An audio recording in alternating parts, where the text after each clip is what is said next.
San Marino adalah negara terkecil urutan kelima di dunia, dan negara paling awal berbentuk republik. Sedangkan Sudan Selatan adalah negara di benua Afrika yang paling belakangan merdeka, yakni tanggal 9 Juli 2011.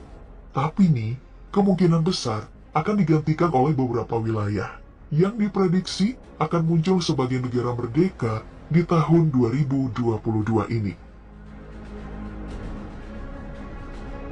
Yang pertama adalah Kaledonia Baru, berada di subbenua Melanesia di Samudra Pasifik sebelah barat daya. Sampai tahun 1998, negara ini masih berada di bawah kekuasaan Prancis. Setelah itu, mereka telah beberapa kali mengadakan referendum kemerdekaan. Pertama, pada tanggal 4 November 2018, dengan hasil 43,6% ingin merdeka dan 56,4% tidak. Referendum kedua diadakan di tahun 2020 dengan hasil 53,26% rakyat memilih untuk tetap menjadi bagian dari Prancis. Kemudian, referendum ketiga dilaksanakan pada bulan Desember 2021. Hasilnya tetap sama. Kebanyakan ingin tetap menjadi bagian dari Prancis. Referendum 2021 saja diboikot oleh warga pro kemerdekaan dan meminta referendum ditunda hingga September 2022. Salah satunya karena pandemi. Wilayah ini berpenduduk kurang lebih 268.000. Dan yang bikin surprise, sekitar 7.000-nya itu adalah orang-orang Jawa loh. Iya, mereka ini dulunya didatangkan di masa kolonialisme, saat Prancis meminta Belanda untuk mengirim orang-orang dari Pulau Jawa untuk dijadikan pekerja tambang. Jauh sebelum itu, ribuan tahun lalu, Kaledonia Baru lebih dulu dihuni orang-orang Kanak. Penyebutan dari penjelajah, pedagang, dan misionaris untuk warga Kaledonia non-Eropa. Makanya, nama lain dari Kaledonia Baru ini adalah Kanaki. Orang-orang Kanak berasal dari rumpun Melanesia. Penduduk lama inilah yang banyak mengisi kelompok pro-kemerdekaan. Mereka bergabung dengan beberapa elemen ke dalam Front Pembebasan Nasional Sosialis Kanak. Sedangkan, Kaledonia Baru ini adalah nama pemberian dari penjelajah Inggris, James Cook, saat mendaratkan kaki di wilayah seluas 18,575 km persegi ini. Tahun 1853, Napoleon III mengklaim wilayah ini sebagai bagian dari Prancis. Hingga akhirnya nih di tahun 2018, saat referendum pertama dilaksanakan, Presiden Prancis kala itu Emmanuel Macron datang ke Kaledonia untuk menyerahkan dokumen kepemilikan tahun 1853 kepada pemerintah Kaledonia. Secara geopolitik, Prancis menganggap strategis Kaledonia sebagai perwakilannya di kawasan Pasifik Selatan. Karena Cina juga sedang berusaha nih memperluas pengaruh di kawasan Pasifik. Bisa jadi akan mencaplok wilayah kecil ini. Soalnya Kaledonia Baru ini menyimpan seperempat cadangan nikel dunia yang telah menyulut kemarahan orang-orang Kanak karena merasa nikelnya digerus bertahun-tahun oleh Prancis tanpa mendapatkan apa-apa. Sedangkan di kawasan Pasifik bagian timur sendiri, terdapat satu gugusan pulau-pulau kecil, bergabung ke dalam Negara Federasi Mikronesia atau FSM, yang berbatasan dengan Indonesia di bagian barat daya. 4 pulau-pulau utama di dalam gugusan ini adalah Kepulauan Caroline, Kepulauan Mariana, Kepulauan Marshall, Guam, Palau. Di dalam Kepulauan Caroline terdapat negara bagian yang bernama Chuuk, dan ini adalah wilayah yang paling makmur, dengan penghasilan utamanya dari wisata bahari dan sumber daya laut. Penduduk di wilayah ini berjumlah sekitar 50.000 jiwa, yang merupakan garis keturunan bangsa Polinesia. Wilayah yang berdekatan dengan Papua di bagian timur laut ini akan mengadakan referendum kemerdekaan di tahun 2022, setelah sempat 3 kali tertunda. Nah, alasan Chuuk ingin pisah dari FSM adalah karena adanya ketidakpuasan atas pembagian dana dari Amerika ke wilayah-wilayah federasi. Seperti diketahui, FSM berasosiasi bebas dengan negeri Paman Sam itu. Melansir laman radio Selandia Baru, penundaan ini dilakukan guna memberi waktu FSM untuk memikirkan ulang kemerataan ke wilayah negara-negara bagiannya.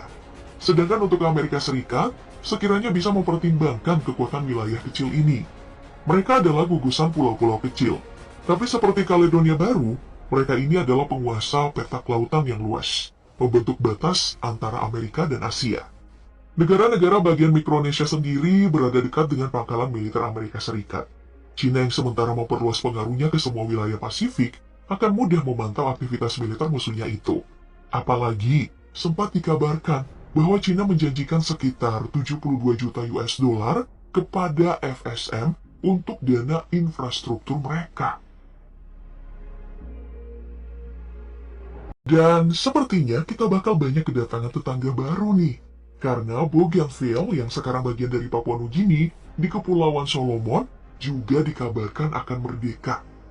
Negara-negara penjajah alias kolonial telah gonta-ganti menduduki wilayah ini. Dari Jerman tahun 1898, lalu tahun 1914 diduduki pasukan Australia. Hingga tahun 1942 saat Perang Dunia Kedua, Bougainville dikuasai Jepang dan beralih ke Amerika Serikat. Kemudian dikembalikan ke Australia. 1975, Australia memberikan kemerdekaan kepada Papua Nugini, dan Bougainville menjadi bagian dari Papua Nugini. Tapi nih, sejak 1980-an, Bougainville dilanda protes dan pemberontakan yang dipicu oleh ketimpangan hasil tambang dan kerusakan lingkungan yang ditimbulkan. Buat yang pernah nonton dokumenter legendaris Coconut Revolution, nah, ini bercerita tentang perjuangan hidup mandiri dengan memanfaatkan sumber daya alam sendiri yang dialami dan berlimpah di negeri itu, yaitu kelapa. Perjuangan panjang itu berujung di tahun 2001. Kelompok pejuang Bougainville dan pemerintah Papua Nugini mencapai kesepakatan damai untuk mengadakan referendum.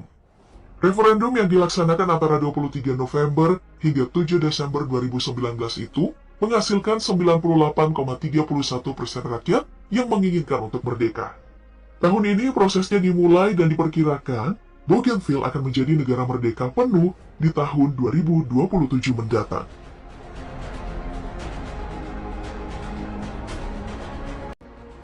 Dan ada satu calon negara baru yang saat ini masih bebas visa bagi yang berpaspor Republik Indonesia, Bermuda. Kalau kalian akrab dengan segitiga Bermuda, nah, tempat ini memang mengambil nama dari daerah cantik yang berada di Samudra Atlantik ini. Terletak di sekitar 1050 km di timur North Carolina, Amerika Serikat. Wilayah yang terdiri dari 7 pulau utama dan 170 pulau kecil.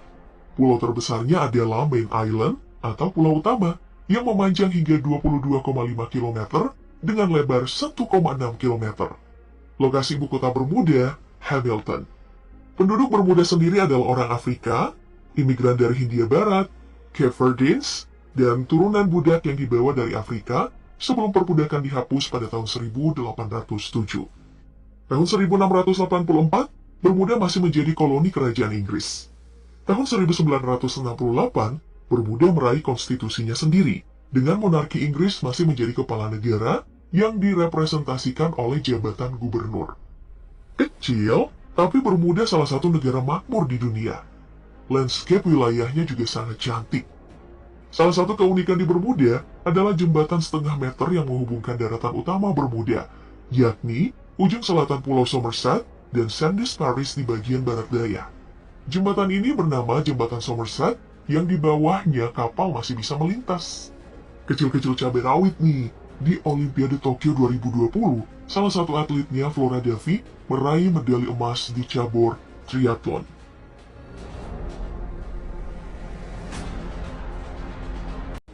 Oh iya, satu lagi nih, negara yang diprediksi akan merdeka di tahun 2022 ini, yang telah melalui kekacauan perang saudara setelah Muammar Gaddafi digulingkan di tahun 2011. Libya yang terpecah antara Libya Timur yang dikendalikan oleh Tentara Nasional Libya dan Libya Barat yang diakui secara internasional. 10 tahun berperang, kekuatan-kekuatan asing pun muncul dan terlibat. Dari Mesir, Arab Saudi, Uni Emirat Arab, Turki, Qatar, dan negara-negara barat. Tahun 2020 mereka mengadakan gencatan senjata dan bertemu di Swiss untuk menyepakati pembentukan pemerintahan persatuan, kabinet yang diharapkan bisa melepaskan krisis di Libya. Dan diprediksi di tahun ini, mereka akan berpisah menjadi negara merdeka masing-masing.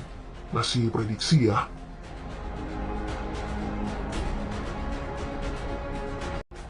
Berikutnya adalah wilayah yang menjadi laboratorium uji coba model masyarakat ekologis dengan penerapan demokrasi langsung.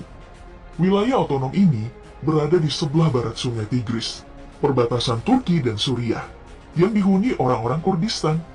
Pemerintahan otonom Rojava muncul dari konflik berkepanjangan di Suriah dan Irak, dan digembleng oleh kekerasan yang dilakukan ISIS kepada orang Kurdistan.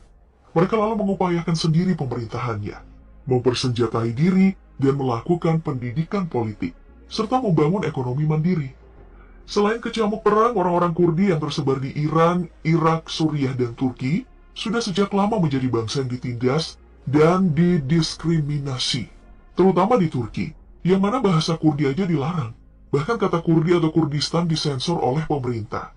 Hingga akhirnya, terbentuklah Partai Pekerja Kurdistan tahun 1974 yang bernafas Marxisme-Leninisme, seperti di Uni Soviet 1917. Hingga sang ideolognya Abdullah Öcalan berubah haluan saat mendekam di penjara Turki. Ia kemudian mempertimbangkan ide tentang konfederasi demokratis yang terinspirasi dari pemikir sosialis libertarian Amerika Serikat, Murray Bookchin. Gagasan inilah yang menginspirasi pemuda Kurdi yang diejawantahkan ke dalam pembentukan Autonomous Administration of North and East Syria dan pembentukan Partai Demokrasi Kurdi. Pemerintah Otonom Demokratis Rojava diumumkan di tahun 2014 yang dikelola oleh unit-unit atau divisi-divisi politik komunitas. Hingga kini mereka terus berjuang lepas dari intervensi Turki yang tidak senang dengan keberadaan Rojava di perbatasannya, sembari menghidupi komunitasnya sendiri. Mereka juga menghadapi serangan ISIS yang terjadi di Kobane tahun 2014 berhasil dilihat dunia.